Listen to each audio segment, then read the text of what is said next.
Welcome back to Morgan's video blog with writing tips from the pros and, of course, my own writerly musings. Today, I'd like to share with you From Grimm to Disney and Back Again, The Changing Fae, a DisConIII panel.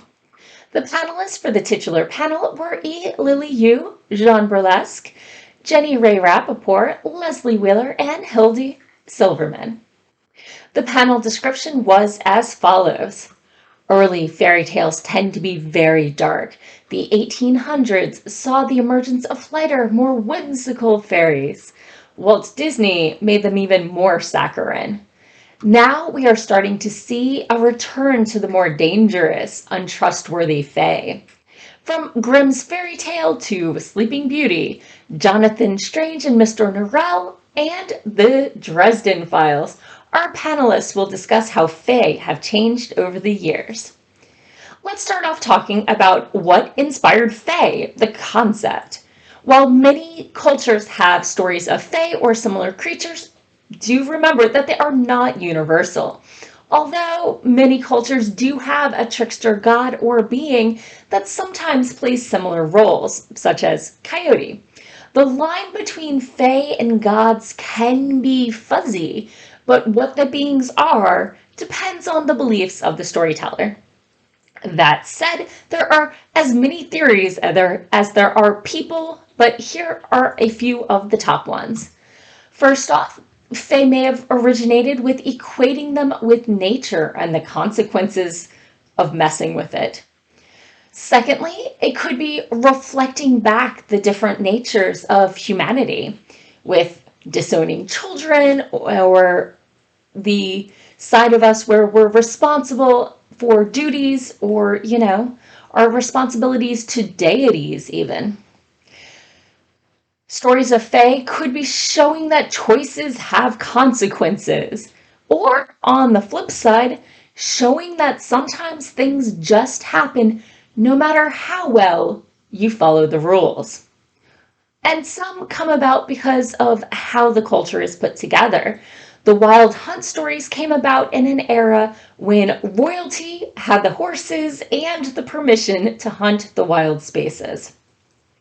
Some of the stories of fae out there are horror stories, and some are fantasy. And often, the scariest fae stories are the ones where there are no signs that they are not human. So let's delve a little more specifically into the concept of changelings, those humans who were taken into the fairy world and something else left behind with their face, but not their nature. Well, there are multiple theories to this as well, and there's no reason they can't all be right, because different people pass on stories for different reasons, and there's lots of different stories. One theory is that with a high infant mortality rate, it could have been really reassuring to think that your child was alive and well in some other realm.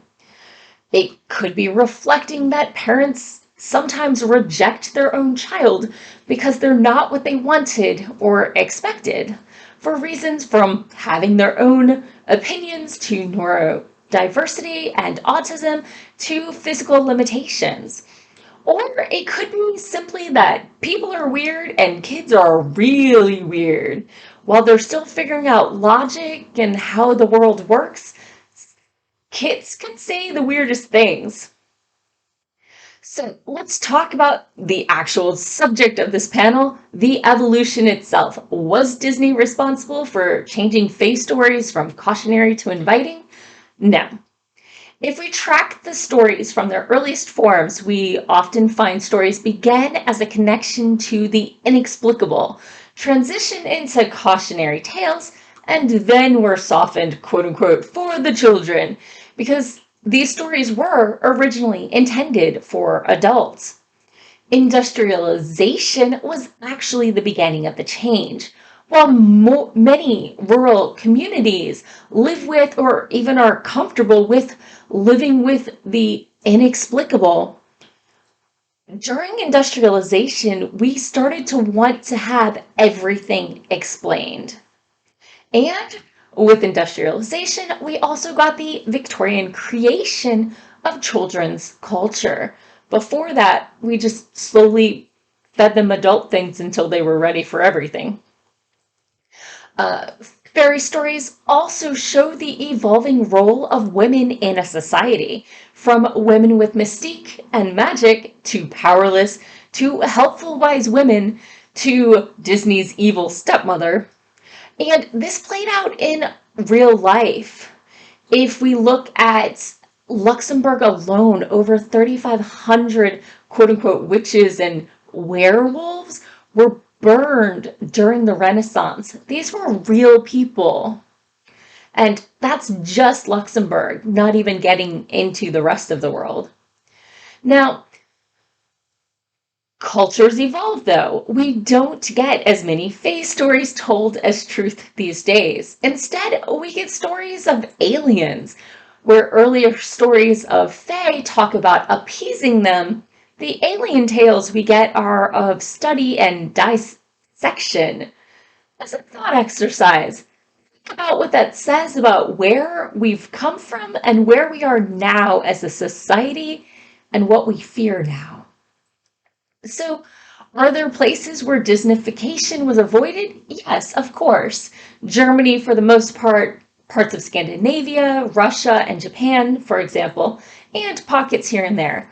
Obviously, Disneyfication predominantly happened to Western European stories, and often ones that Western Europeans translated into English. Not all cultures followed this trend. So, one final word of advice before I let you go. Don't give them your true name. This is a common theme across many cautionary tales, of fae and otherwise, and is actually still good advice today. Often nicknames or usernames are used instead. Think about it. We have so much information online connected to our true names. We've got to be careful about who we let possess it. Let me know in the comments below what you think about all of these theories and what is your favorite fairy tale. Thank you for watching and tune in again next week for more writing tips and writerly musings. Bye bye.